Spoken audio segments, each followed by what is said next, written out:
The broadcast is now starting. All attendees are in listen-only mode. Good afternoon, ladies and gentlemen. Welcome to TechGig webinar series, our endeavor to empower techies. We believe that sharing of knowledge is the key to enhance our skills and grow us as professionals. With this principle in mind, we have initiated a series of webinars conducted by industry experts to give you all a crisp insight of various domains. The topic of today's session is Agile Testing, Reducing the Time to Reach the Market. Our guest speaker today is Manoj KG. He is the director with Team Successor Software Private Limited. Manoj is the founder and director of Team Successor Software, which provides cloud solutions to small and medium enterprises. He has 14 years of industry experience and is a certified CSP and PMP. His expertise is in project delivery of enterprise J2EE projects, agile, or lean practices. In his previous professional stint, he led the product development team at Research IT, Monsanto. Manoj is passionate about lean methodologies, organization behavior development, and XP engineering practices. So, without further delay, I introduce you all to our guest speaker. Over to you, Manoj. Hi, are you able to hear me clearly? Yes, Manoj, your voice is loud and clear. You can continue with the presentation. Okay. So, good evening, everybody. My name is Manoj. I'm the founder and director of Team Successor. So, in the webinar on agile testing, we will be trying to kind of cover how a tester can contribute to agile testing, and we will also look at various ways how agile testing can reduce the time to reach the market. So these are the two points that we are going to kind of cover in the next 50 minutes. Before getting started, I wanted to introduce you to 3 books if you are not already familiar with this. This presentation is heavily influenced by these 3 books, and most of our practices are basically adapted from these books. I would strongly recommend you to Agile Testing if you haven't already read that.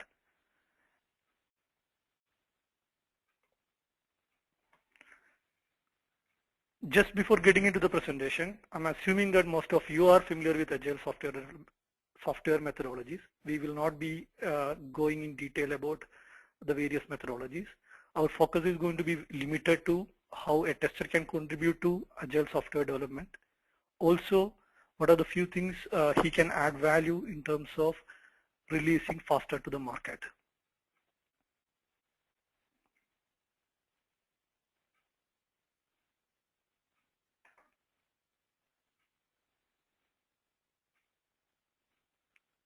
So I'm assuming most of you are familiar with at least one of these software development methodology. Whatever we are going to cover during this presentation, we might focus or give little emphasis to Scrum, but that doesn't mean that whatever is part of this presentation cannot be applied to other methodologies. Moving into the next slide.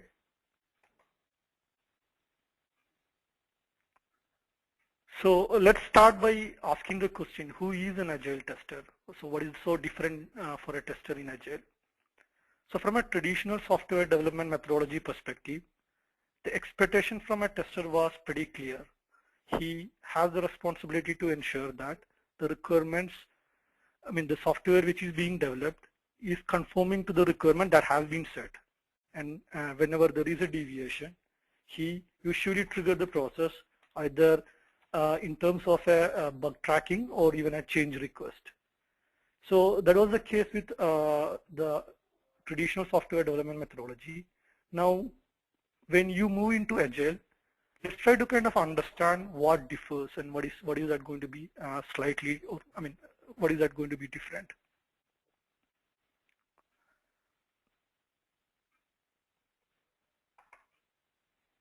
So before getting into that, I would wanted to take a minute to kind of explain what is a composition of Agile team looks like.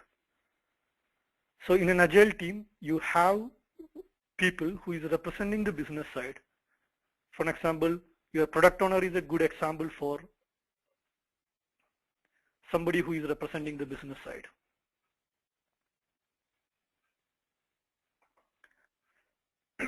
So product owner try to understand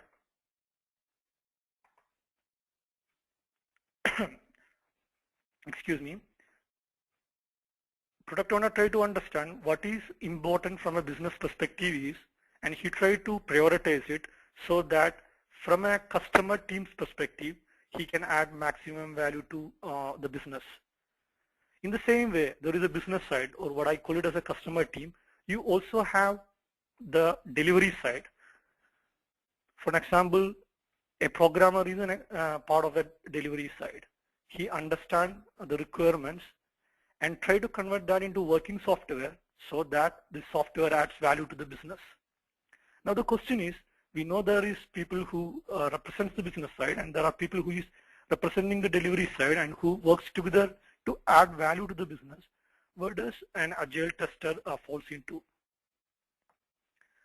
So primarily, agile tester is a representative of the business, and one of his primary responsibility as an agile tester is to focus on the quality that the customer needs. And let me try to spend a minute to explain what I mean by focusing on the quality that the customer needs. One example that I can kind of quote, in our scenario, there was a tester who was very uncomfortable in releasing a feature into the production. One of the reasons was that the feature was consistently failing when there was concurrent users who is using that feature. But from a tester's perspective, that was a quality issue, and that basically needs to be addressed before the feature goes into the production. But when you talk to the customer, from a customer's perspective, one of the primary objectives for him was being able to demo this feature into the stakeholders so that he will be receiving funding for the project. He was least interested in terms of knowing how many concurrent users can use this functionality or a feature. So this is a slightly different understanding from what tester has, and the disconnect in terms of the tester understanding what is the value for customers has preventing him to add value from a customer's perspective. So for a tester, it is very important to understand and constantly involved in dialogue with the product owner as well as with the customer and understand what is value from a customer's perspective is. Then only a tester will be able to add value in an agile team. So he can do that in two ways. From an agile team perspective, there are two ways he adds those value. One, in terms of supporting the delivery side, the programmers, by helping them to get the feedback in a much faster manner. So this is what this is what's been called as supporting the team. At the same time, a tester can also contribute by critiquing the product and try to improve the value of the product, looking at the usability part of it, looking at the performance part of it. We will get into the details in the coming slides, but these are the two ways an agile tester can add value. He can look at the activities and the function which will help the team get the feedback much early. He can also look at critiquing the product so that the value of the product from a customer's perspective will increase. Now let's try to dive a little deeper into this topic and how he does that over a period of the software development. One important thing that we need to keep in mind is the fact that the responsibility or the role of a tester really doesn't start with sprint planning or during the sprint execution. It needs to start much early when the release planning process itself starts. During the release planning, tester has a responsibility in terms of contributing to the discussion in sizing the story. Specifically, he can bring a lot of value in terms of bringing his perspective in terms of the testing efforts required.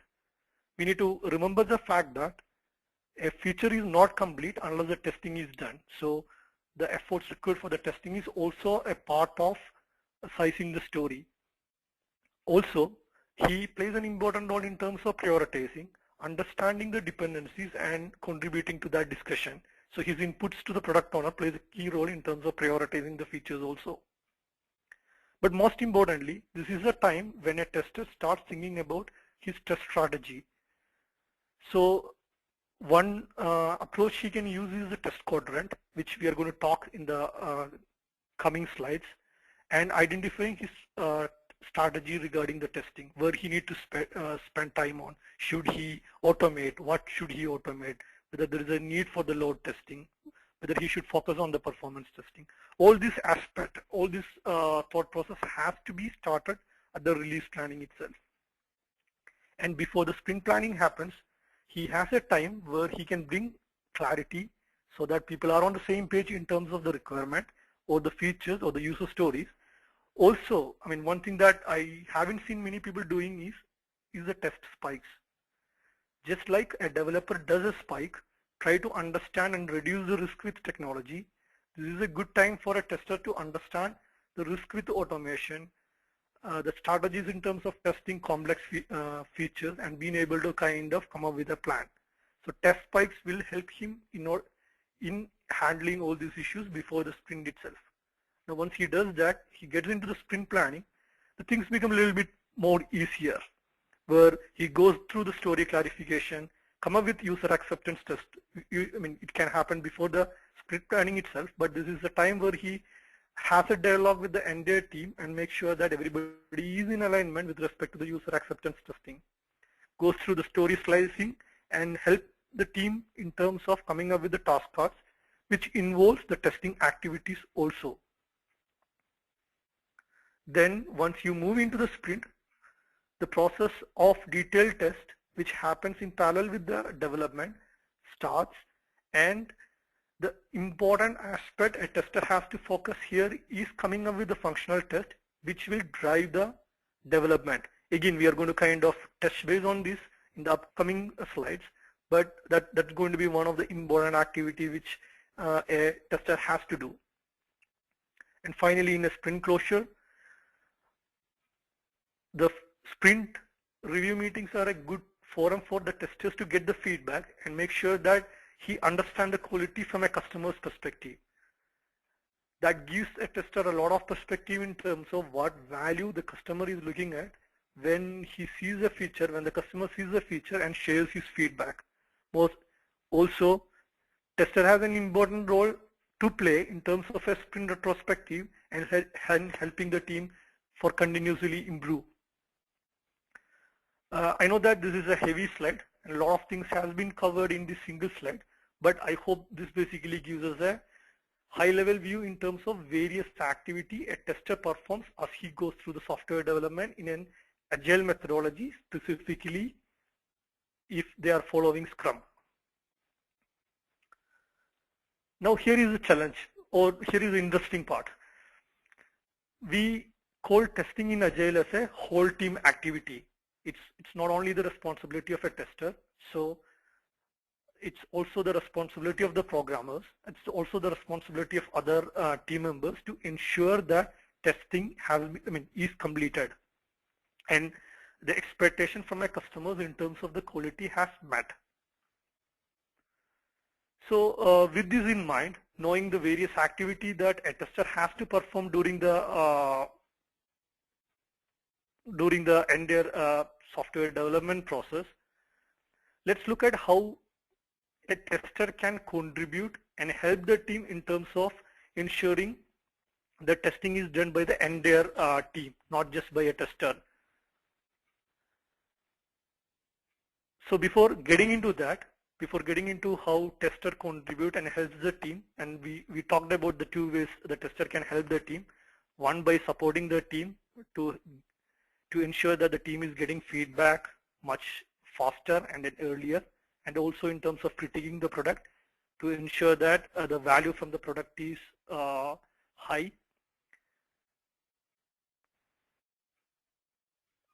So we will be looking into that in the upcoming slide. Before that, we need to kind of see why, why this is going to be slightly different in Agile compared to a traditional software development. So when a tester gets into Agile, what are the few challenges that he is facing, or what is that going to be make it more interesting for him? So we all know that in a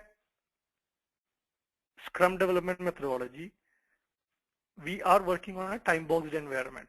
We have various sprints, where sprint 0, sprint 1, sprint 2, which are time-boxed, and the entire activity has to be finished in that certain time box. And your delivery is an incremental delivery. For an example, in sprint 0, when the team has delivered a shippable feature of 1, in sprint 1, the team is delivering a shippable feature of 2 and 3 along with the feature 1.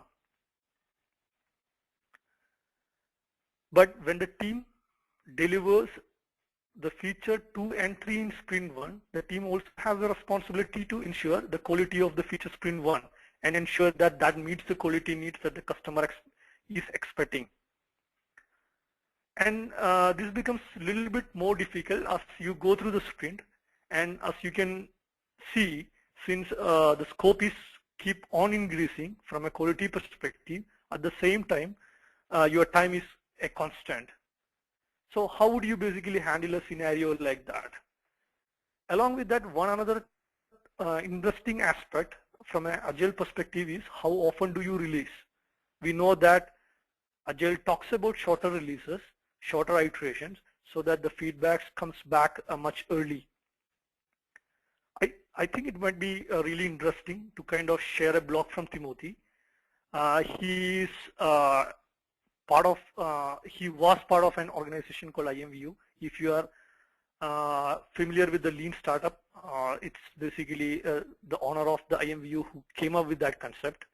And they started to practicing continuous deployment, where they used to release in a shorter iterations into production. And in this specific case, he blogs about how they've been able to release 50 times in a day. Now this kind of contradicts with the earlier scenario, where you see consistently the scope is increasing, whereas you have time boxed into a shorter iterations. At the same time, from a market perspective or from an industry perspective, you see that the expectation is going in a way where the releases are happening much faster and in a shorter windows. Again, I mean, IMVU is not a single, I mean, is an exception. There are multiple organizations which basically releases the features in a multiple times in a day. Flickr, Facebook. I think there are enough examples which is showing that this is not an exception at this point of time. Now let's take for a minute and assume that the features that's coming in are pretty simple, and it makes pretty easy for the release to happen multiple times in a day. But at the same time, the challenge here is you also have an existing features where you have a responsibility to ensure as a team that the quality hasn't been compromised here, and it's meeting whatever is the condition of satisfaction or the definition of done, whatever criteria that you have set there. So this becomes a challenge. I mean, maybe as an organization, we might not really want to get into a stage where we release multiple times in a day, and it varies from an organization to organization. But I'm sure with the way the market is driving, we are definitely moving towards shorter release cycles. And now we have a conflicting situation where one scenario which basically tells us the scope of testing is consistently increasing. When you are working on an agile methodology, especially in an incremental delivery model, at the same time the expectations from the market tells us to release much faster into the market. Let's try to see how we can kind of address this scenario, and the next couple of slides we will try to kind of go through various strategies that we can use to get there. Again, it doesn't basically mean that we have to use all. Depending upon the need, depending upon the certain specific scenarios, we should be able to adopt which makes sense to us and being able to use that in our testing practices. But before even going there, let's try to go back to some fundamentals. What is testing all about?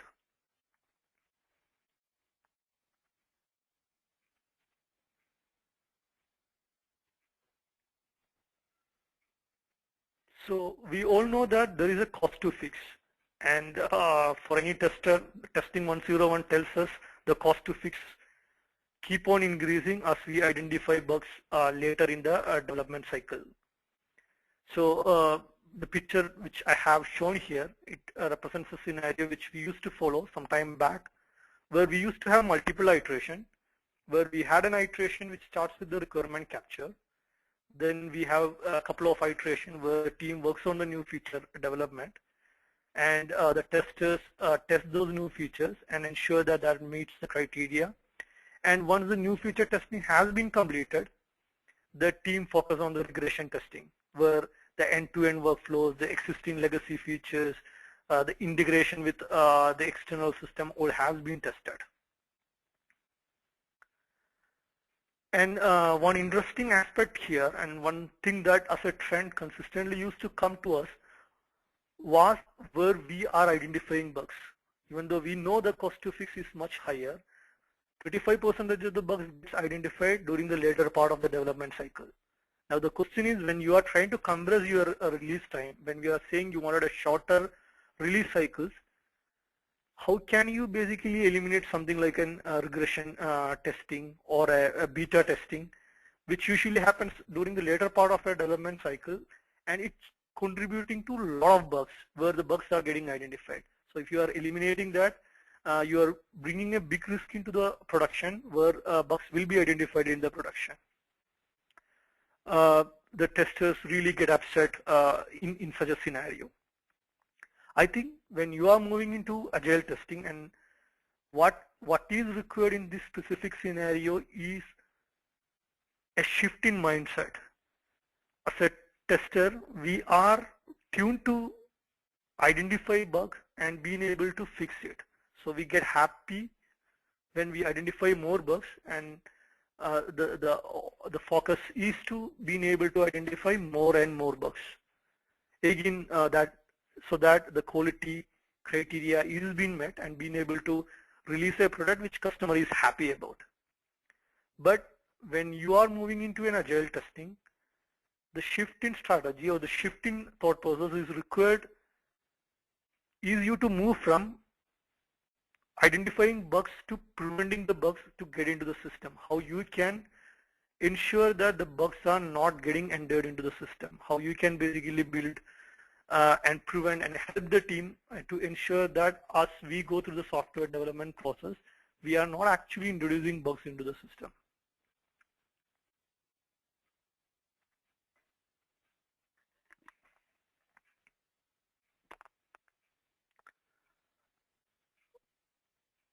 The strategy that we followed is something suggested by Lisa and Janet in the book Agile Testing, called Agile Quadrants.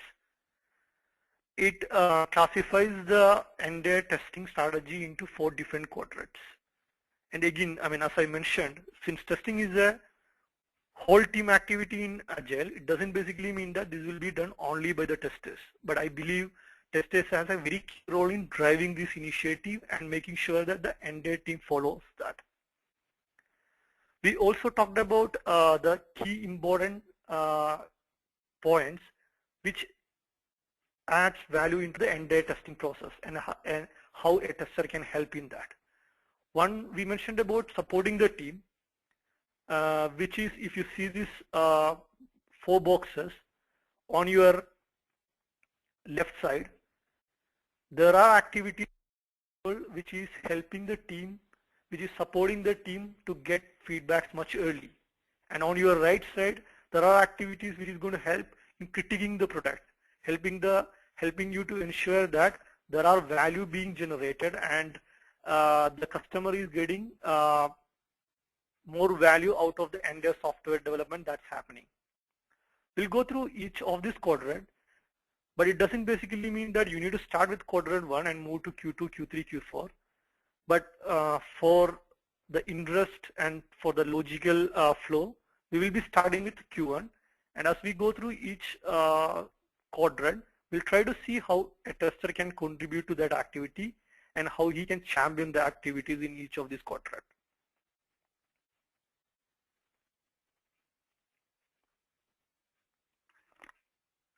We'll start with quadrant 1, which involves unit testing and component testing. And as you can see here in the picture, and pardon me for this, I mean the picture, I just got it from the net, so it was not very clear. But I hope you have been able to read the picture, and if you could see in that unit testing, you can see that in the y-axis, it falls under the supporting team, and in the x-axis, it's a technology-facing test. So most of the technology-phase testing in turn helps the team and supports the team, and most of them will be automated.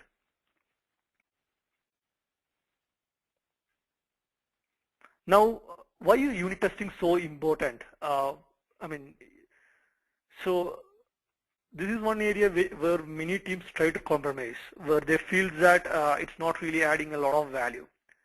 What we have seen over a period of time, when the team writes test using unit test, especially using test-driven development, where they drive their design and drive their code writing test first, one very clearly visible differentiating factor is the improvement in the quality, how fast you are being able to identify bugs, or more importantly, how you are preventing bugs from even getting into the system.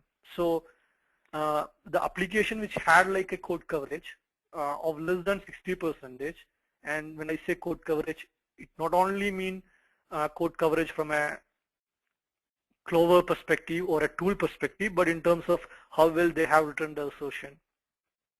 What we have seen is for every KLOC, the number of bugs getting identified is more than 20. So which basically means that if you have an application which has a less than 60% of a code coverage, you probably can expect around 20 bugs during the entire testing activities. But as you progress, as you start writing your code using test-driven development, and your coverage keep on increasing, the number of bugs which get identified from the code drastically reduces. If I remember correctly, if you have a code coverage around 97% and more, the number of bugs that's getting identified for every KLOC is less than 1. So that's a big difference, and that's a lot of value. And remember, most of these unit tests are something that's automated, continuously running, and providing you feedback very early when a bug is getting introduced into the system.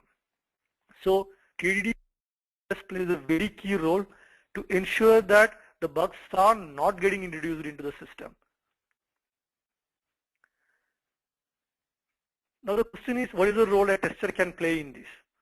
Unit test and the TDD is something that needs to be driven by the programmers, and it should be of the definition of done, so that when a code is getting released, it is ensured that it meets the quality constraints. The way a tester can play an important role here is by reviewing with the testers, and this is an ongoing activity. So when you start as a tester, there might be very less you can contribute in terms of a discussion about how effectively a unit test has been written.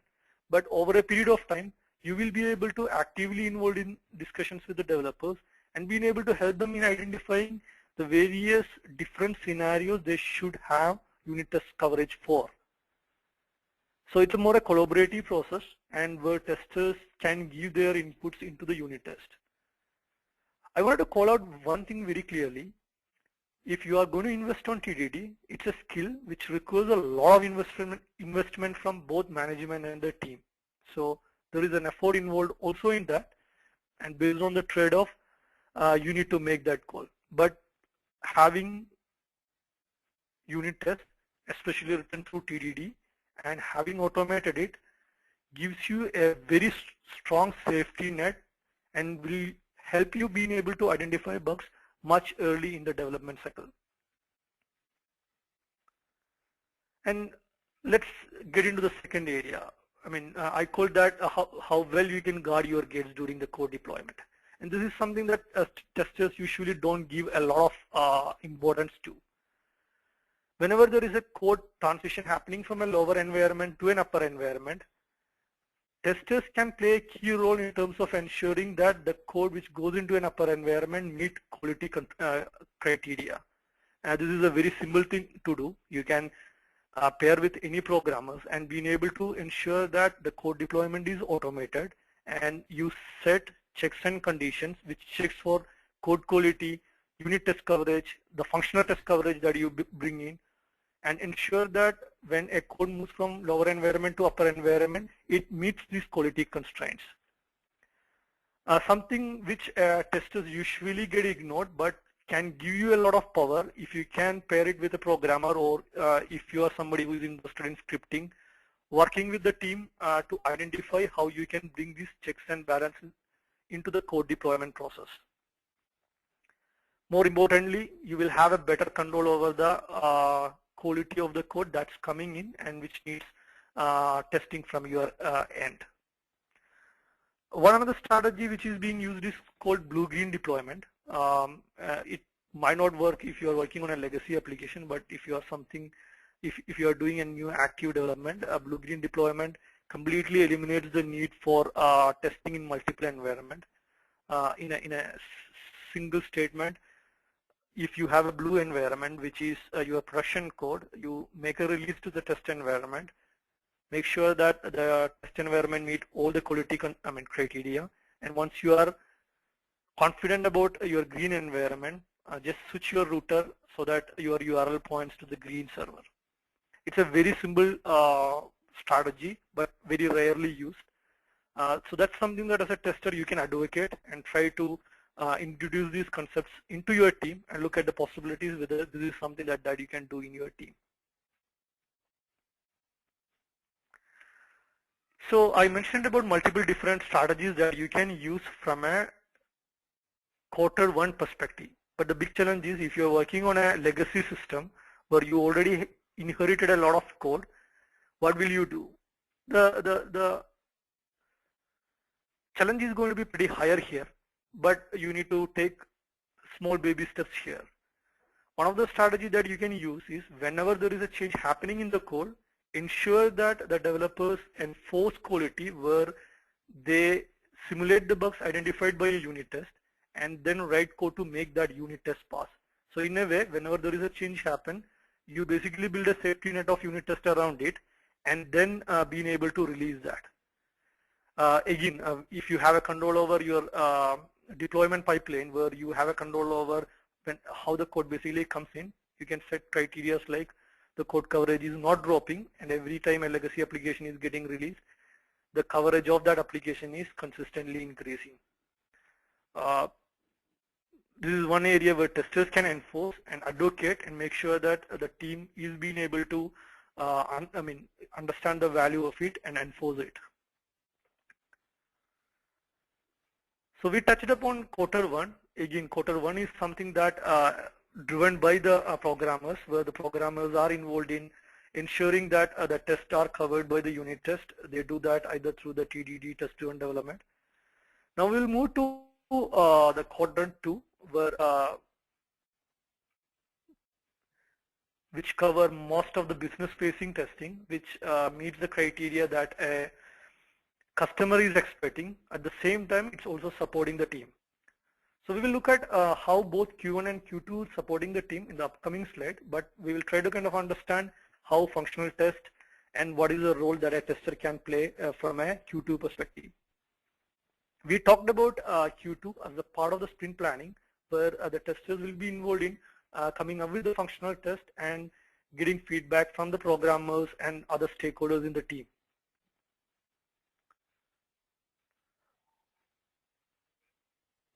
One of the primary a tester should focus on when he is focusing on a Q2 is being able to write test which helps the development by the programmers.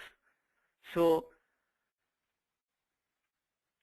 the functional test that a tester writes, especially if you are trying to reduce the time to release, especially if your focus is to get feedbacks early, then when you are writing functional test, those functional tests shouldn't be useful to the developers after they come up with the features, but this function test that you are going to write should act as a starting point for the programmers from which they can start driving their development.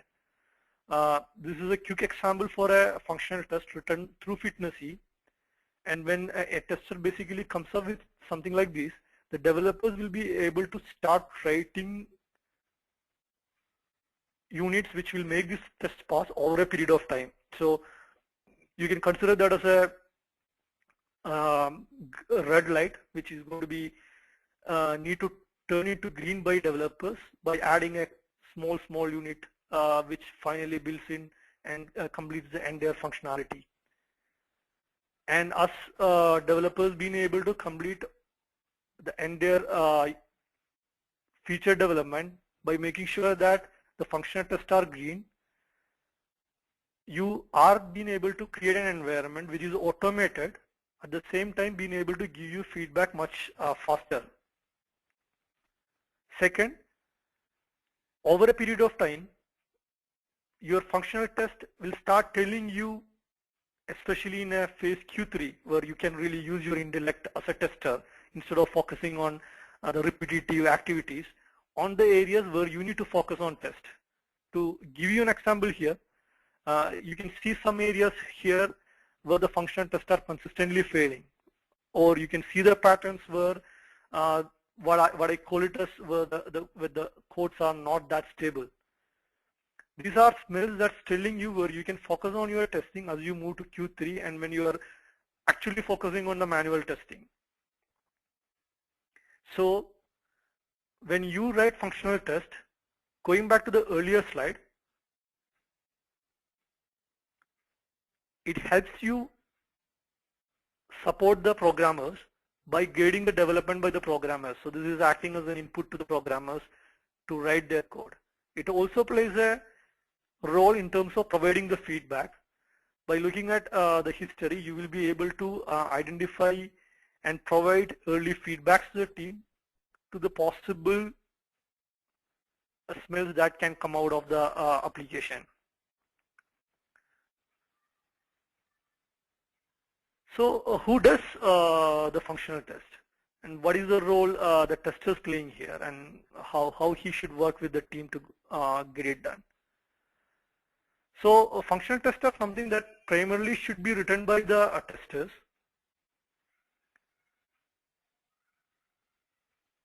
It can be automated, especially if you are using something like a FitnessE. You should be writing it in a way which can be understood by the developers as well as by your product owner as well as by your customers. So it's more like in a domain language.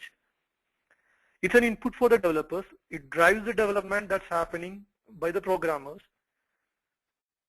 Functional test should also be part of a definition of it done. So a feature is not completed, a feature is not done unless the functional test as well as the unit test associated with are passing. If you have a failing test, that functionality cannot be called as completed. Just as during the unit testing, the developers consult with the testers. When you are writing a functional test, testers can get a lot of value when they consult it with developers. They will be able to understand the various different flows in the code and being able to kind of ensure that their functional test covers the different scenario. It also requires dialogue with the customer. It also requires dialogue with the product owner. So there is a lot of conversation that needs for a tester to come up with the functional test. Now the most important part with respect to the functional test, both Q1 and Q2.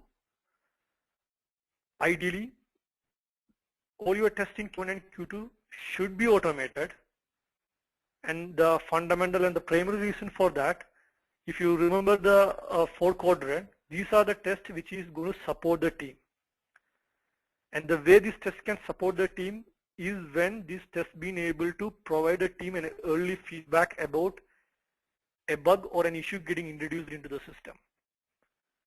So if you don't have a completely automated environment, or if you at least don't have a partially automated environment, it would be really hard for you to get feedbacks early.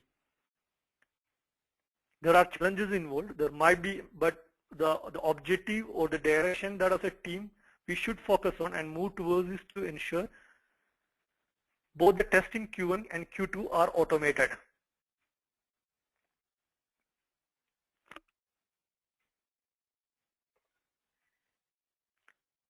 So once you automate both Q1 and Q2, you are in a much pretty place where many of the repeating testing activities, many of what I call it as a boring testing activities, many of your happy path scenario has already been covered. And when you have a continuously running functional test as well as unit test, your team is being able to get feedback much early, especially when you are doing an incremental delivery model. When you are into sprint 2, sprint 3, you really don't have to worry about how the code which is getting introduced is impacting the features which have already been delivered. So this automation which we talked about Q1 and Q2 plays a key role in supporting the team, and it is, I strongly believe, that one of the primary responsibility a tester should drive. Because once he does that, he gets to do the most exciting and the interesting part from a tester's perspective. That's what he does when he moves into Porter 3.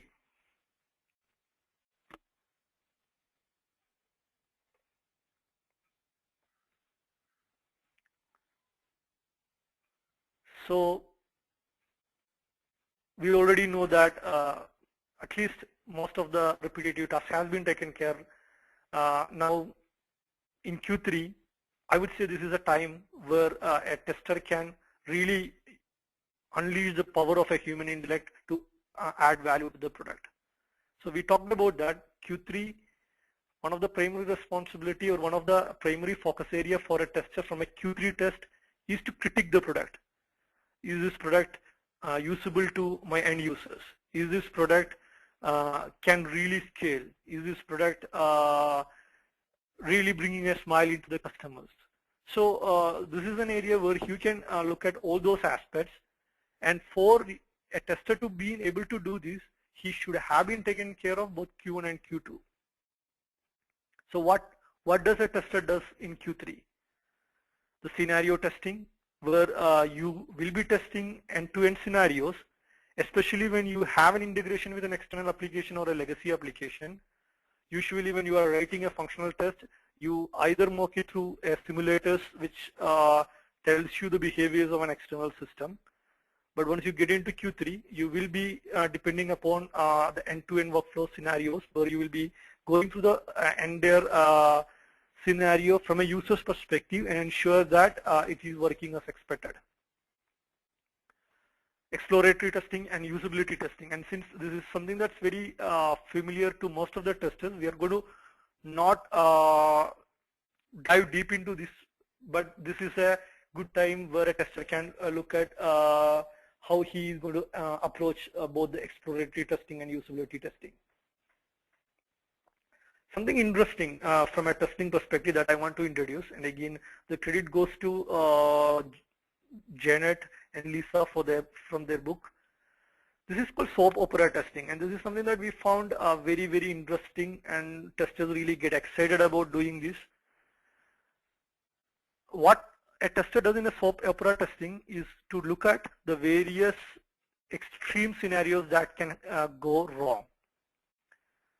It's like your TV serials where I mean, everything that can go wrong will go wrong with a person, especially the heroine.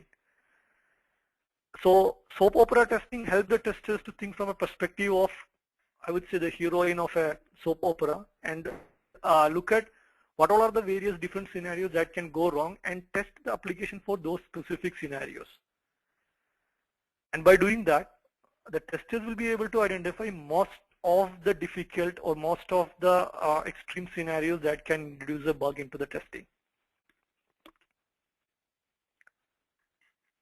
And another strategy that a tester can use in Q3 is what is known as a personas. So if your application is used by a banker, put the cap of a banker, think from a banker's perspective, and try to approach the system only from that perspective.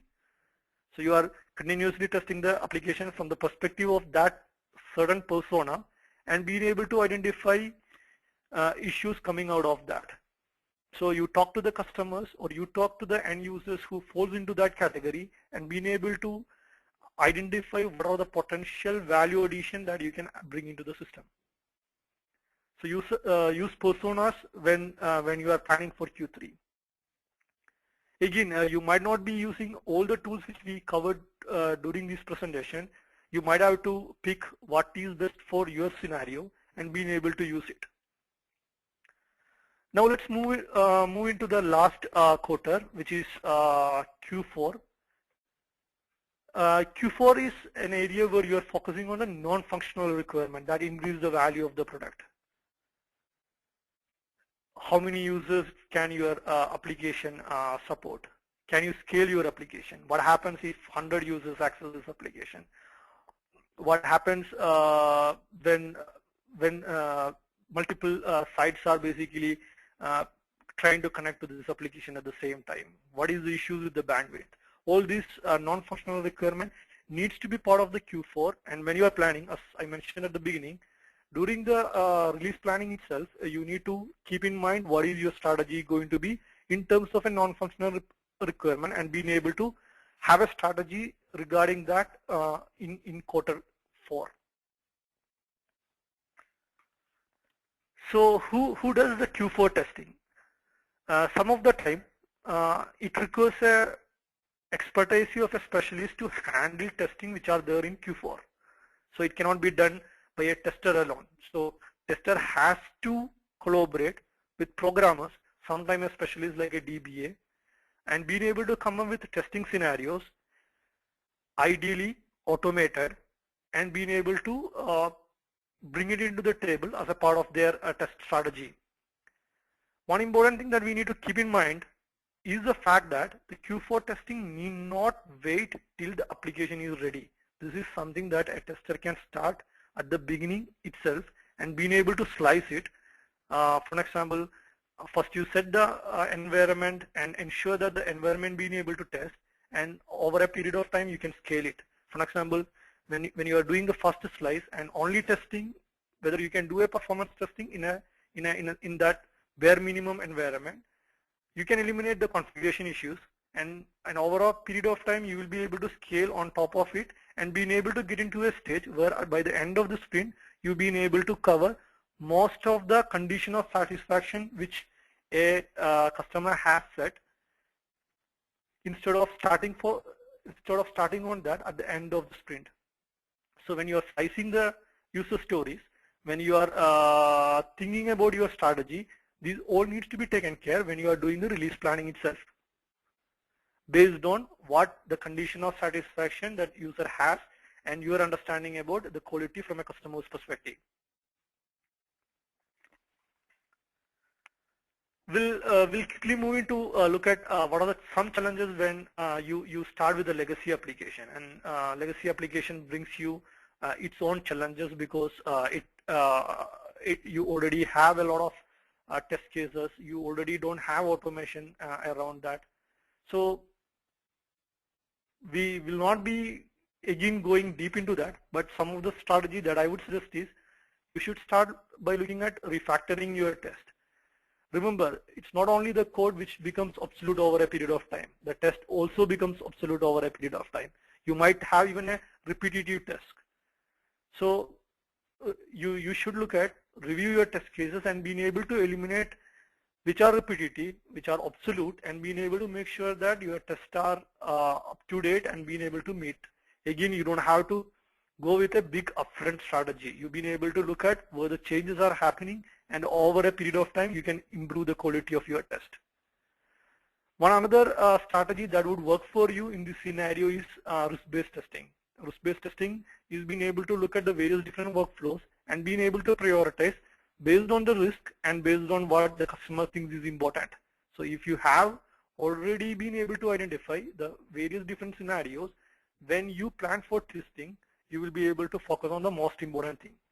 So having a risk-based testing, if you are moving into an agile where you have a shorter iteration and have a huge legacy test base, will really help you to kind of make things move faster, or at least focus on the areas which really require your attention. Again, automation, whether you are testing a legacy application or a new active development application, is a must. But when you are approaching automation from a legacy perspective, one thing that you need to kind of keep in mind is not to go for a big upfront automation. What I would suggest is you use your RBT and leverage your RBT to be able to identify where you need to start on automating so that you get maximum value out of your automation. So when you do automation, when you are doing automation based on the risk-based test that you have built, you will be able to get maximum value and early feedback on the features which matters most. So we covered the all 4 testing quadrants which you can use, and the various strategies that you will be able to use when you approach the testing from an agile perspective, and how your approach is going to help you to ensure that you will get the quality which the customer needs, and you will be able to provide the support the team expecting, as well as increase the value from a user's perspective or from a customer's perspective. And if it's a legacy application, you might slightly need a different approach, where you might not be able to get the automation from day one. So you might have to start from again baby steps, where you identify the most critical scenarios, come up with something like as an RBT, make sure that your test star doesn't have anything which is obsolete, and being able to start your automation based on what's adding value. So that's about my presentation. Aradhana, I don't know whether I have time for the questions. Can I take some questions now? How should we go about it? Yes, first of all, thanks for the insightful presentation today. I request you to take up the questions. So you need to read out the questions and their answers so that all our users may listen to the insights. Are you able to access the questions doc? Yeah, I'm just going through the questions now. Okay. And you have about 5 to 6 minutes. You can take up as many questions as you want right now. So you need to be a little quick, I guess. Okay. So I will first read out the question from Ravi Sundararaman. The question is, as an agile tester, what additional skills she has to acquire when we compare to the normal testers? So my take on that is, I mean, when you are moving into an agile team, I think you need that mindset of a tester, and more, as I said, a change in mindset where you are now looking quality from a customer's perspective instead of quality, I mean, only from your perspective. But over a period of time, what would help you definitely is being able to actively contribute to the discussion that you are having with the developers. I wouldn't say it's a must, but if you have some automation skills which will help you to come up with functional test cases and being able to provide those functional test cases to the developers using a tools like Fitnessy, that will definitely help you. You have experience with some scripting language, that would definitely help you to kind of guard your deployment pipelines. So when you're starting, it's again, it's an iterative incremental delivery model. I would say start with what the skills that you have as a tester, because that is the fundamentally and the most important skill that you have, being able to understand the application and being able to understand the scenario which is not meeting the customer's expectation. And over a period of time, it would be a good idea to build skills which will help you to automate, and over a period of time, as you are automating, your time to release and your ability to focus on Q3 test will consistently increase.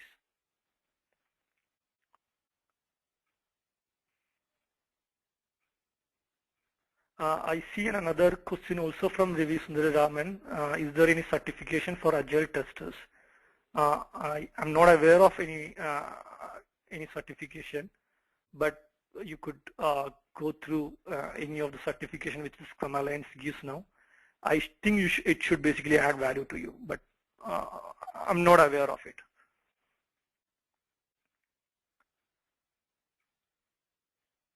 I think I might have a time for taking another 2 more questions, correct? Yes, Manoj, you can go ahead and take them. Hello. Okay, just stop me when the time is over, okay? Go ahead. So other question is how to measure unit test coverage, say for a Java. So there are a lot of tools available. Some of the tools are free. My suggestion is use tools like Clover. The important thing is you have those tools integrated into your continuous integration environment. The focus is to get feedbacks. The focus is to get feedbacks early, and it will not be available if you have a tool and it will be there and nobody will be looking into that.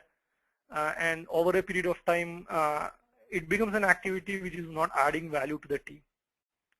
So if you want to get a maximum value out of the unit test coverage, there are 2 things that I would suggest you should focus on. One, use the tools. Most importantly, use the tool integrated with your continuous integration environment. And as I mentioned, if you can, build that as a criteria to ensure, when you are moving from a lower environment to an upper environment, which basically means that don't allow a code deployment to happen to an upper environment if you are not meeting a certain unit test coverage, because that basically enforces a culture of ensuring the quality as a part of the development process. Otherwise, you will kind of lag behind when the time start the clock start ticking. So I would suggest use a tool. There are a lot of free tools available like Clover, but most importantly, make it part of your make it part of your continuous integration environment, and ensure that that is introduced into your definition of done criteria also.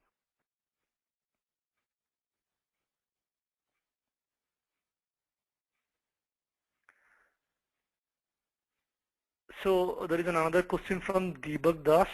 The question is how much documentation is required in Agile from a testing point of view?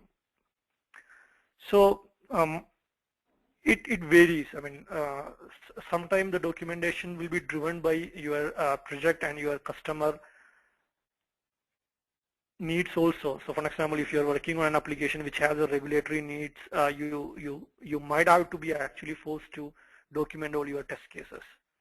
But what you could do as an Agile tester, maybe look at the ways. For example, if you are using a functional test cases, instead of then coming up with another document, is there a way you can use the tests which is already written in a functional test cases get translated into a document? So the idea is to keep the documentation minimum, but at the same time, the need for documentation or the requirement for documentation most of the time will be driven by the customers depending upon what they are working on. So I've seen many scenarios when you're working on a regulatory applications, it is mandated that you have certain set of documentation in place. But you can always be smart about that and look at ways how to minimize the documentation or how to automate how the documentation is being generated. So as a tester, again, you have the time to focus on the areas which really add value and which is really interesting also.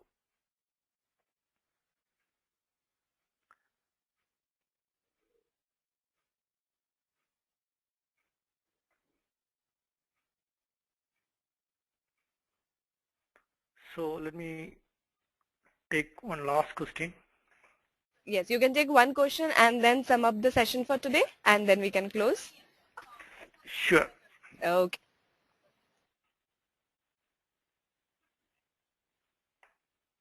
Just having some time to go through the question. Sure.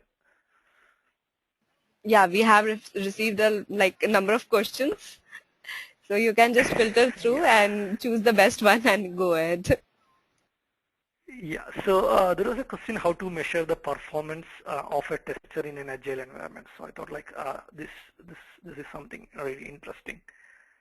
So in an Agile, we say it's a whole team effort. It's not an individual effort. So my take on that is, if you try to measure the performance of each person individually, that might actually backfire for you. I would rather recommend as a team, bringing a culture of working together. Now the question is, okay, we want to bring a culture of working together, but let's say a tester is not being able to add value. So those things will start surfacing during your sprint retrospective meeting, sprint reviews. And I would say that there is a role of the Scrum Master to play there, or a role for the people manager, or outside the team to play there, in terms of looking at what causes that person's not being able to kind of contribute value. But setting standards, saying that each tester should basically meet criteria 1, criteria 2, criteria 3, will kind of dampen your objective of getting the intellectual value from the tester. Again, I'm always focused on getting maximum value in Q3. That's where a tester can add a lot of value, and that's not something that is easily you can measure. So I would say don't measure a tester's performance individually. You can measure as a team, and as a team, if there is something in the team which is stopping the team to perform, that is a responsibility of a Scrum Master to bring it into the management and being able to identify what is the right things to do in that case to solve that issue. But I would say never measure a tester's performance individually.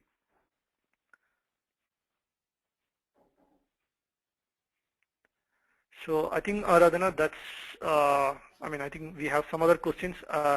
We have lots of other questions. Should I basically answer it offline? Yes. Due to time constraint, I have to request you to take the unanswered questions offline, which I will share with you through email. So if you would like to sum up the session, if you want to give some guidance to our attendees here, you can just go right ahead. Sure. So I would say, let me kind of summarize what is the two important or the two critical value addition a tester can add to the Agile team. I would say that's one, he should basically supporting the team and helping the team to get early feedbacks about the product. Second, he should focusing on improving the value of the product. So in the quadrant, you can look at that X and Y axis. As a tester, if you can start focusing on that, the other things should basically fall into place. And thanks for joining the webinar. It was nice seeing a lot of questions. I will definitely try to answer that individually. And I'm really thankful to our guest speaker today for conducting this wonderful webinar. Thank you, Manoj. And it was indeed a great session. I would also like to thank all our participants for their support in making this webinar a success. The recording of the webinar will be available on techgeek.com by tomorrow. Thank you all for joining us today. Thank you again, Manoj. Have a great evening ahead. We would close the session now. Thank you. Thank you all for joining the webinar.